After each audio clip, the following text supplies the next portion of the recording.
In today's episode of History with Henry, we talk rival queens, conflicting religions, and one of the most botched executions in British history. This is the execution of Mary Queen of Scots.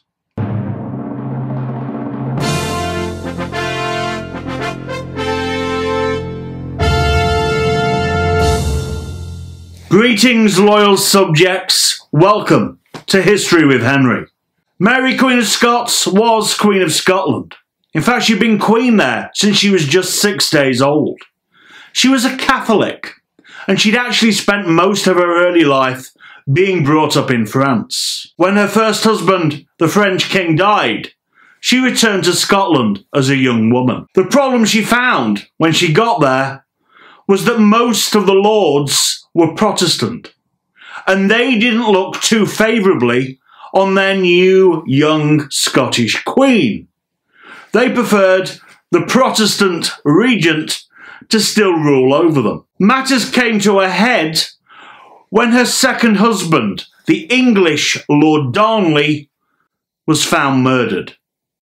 One evening, his house exploded, but Darnley's body was found the next morning without a single burn on it, but he'd been strangled.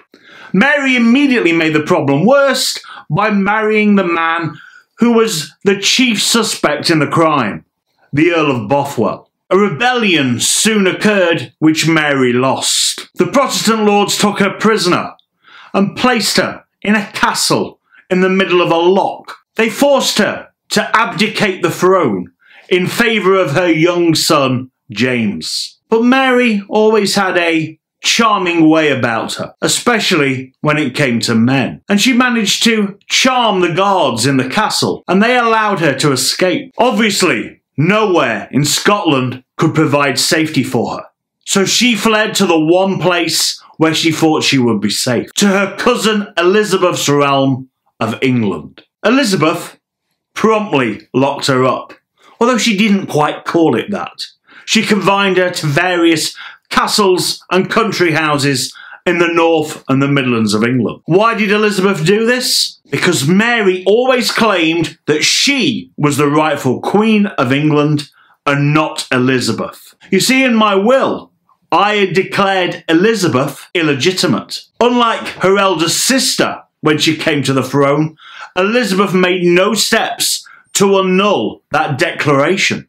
Mary's claim to the throne came from my eldest sister, Margaret. She was her great-granddaughter, so she did have a claim on the throne of England. Mary just saw a kingdom that was ripe for the taking, especially as Elizabeth had no male heir. And for the next 16 years, Mary plotted every day against Elizabeth's life. Finally, Elizabeth's spymaster, Sir Francis Walsingham, captured some letters written in Mary's own hand to the Duke of Norfolk. They basically said, "You help me overthrow Elizabeth, I will marry you, and we will rule England together as king and queen." Finally, Walsingham had the evidence he needed. Mary Queen of Scots went on trial, and unsurprisingly, she was found guilty of high treason. She was sentenced to death. But Elizabeth wavered on signing the execution warrant. Why? Well, she didn't want the blood of her cousin, a fellow anointed sovereign, on her own hands. And then finally, after days and weeks of persuasion by her counsellors, Elizabeth signed the warrant. It immediately got rushed up to Fotheringhay Castle in Northamptonshire, where Mary was being kept prisoner. It arrived at 8:30 at night, and the Earls of Shrewsbury and Kent marched into Mary's room. They pulled down the cloth of the state that went over her seat, and they informed the Scottish Queen that she would die the next morning. Mary immediately began making preparations. She began giving away all of her goods, all of her possessions, to her loyal servants. She sat down and wrote one final letter to the King of France, where she urged him to look out for her son James, who she believed had forsaken her. She spent most of the rest of the evening awake and at prayer, preparing herself for death. Early in the morning, Mary emerged from her chambers, dressed in a coat of pure black. After an emotional final farewell to her servants, she walked into the great hall of Fotheringhay Castle, and a silence fell. All of the great gentry of Northamptonshire had been summoned overnight to witness the death of the hated Scottish Queen.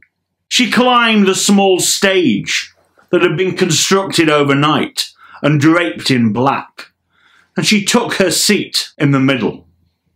The Earls of Shrewsbury and Kent were present, and the execution warrant was read out. Then the Dean of Peterborough started to attempt to preach a sermon, but Mary shouted him down, saying that she was settled in her Catholic religion, and she would not hear what she considered to be heresy. So the Dean moved on to the prayers. Then a very bizarre scene unfolded, with Mary and her handful of servants attempting to shout out the Dean with their own Catholic prayers in Latin.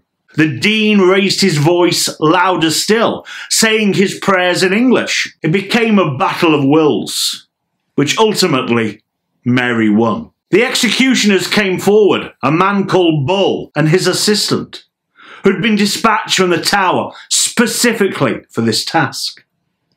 They knelt before Mary Queen of Scots and asked her forgiveness. She said, "I hope that you will make an end of all of my troubles." Mary Queen of Scots then undressed. The executioners assisted the servants, and Mary laughed and joked that never in her life had she had such a set of grooms.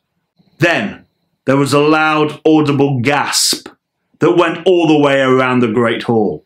Mary Queen of Scots removed her black coat to reveal a low-cut scarlet petticoat. Scarlet was the Catholic colour of martyrdom.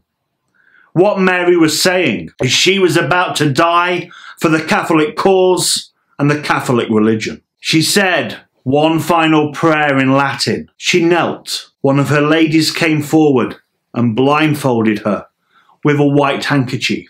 She leant forward, placed her head on the block, and raised her arms to signify she was ready for the executioner to strike. The executioner lifted the axe and brought the axe down, right in the middle of the back of her head. Mary let out a small gasp of pain. He pulled the axe out, took aim for a second time, and this time brought it down on Mary Stuart's neck. But the neck wasn't yet severed. The executioner resorted to using his axe like a butcher's meat cleaver to cut through the final sinews of flesh and muscle. Finally, the head fell to the floor. The executioner bent down, picked the head from the floor by the hair, and held it aloft to the crowd. And he said the immortal words, "Behold, here is the head of a traitor!" At which point, Mary Stuart's head fell from his hand, leaving her hair in his hands. Why? Well, Mary Stuart was almost completely bald, and she was wearing her best wig to attend her own execution. A short while later, after the block, Mary Stuart's clothing, and all of the drapes had been burnt, so there was no relics of martyrdom that could possibly make their way out into the kingdom, they came to moving Mary Stuart's body. And there, in the folds of her underskirt, they found her little dog, pining for its mistress. You have been watching the greatest king in the history of the world. Join us next time. Don't be a treasonous knave. Subscribe now.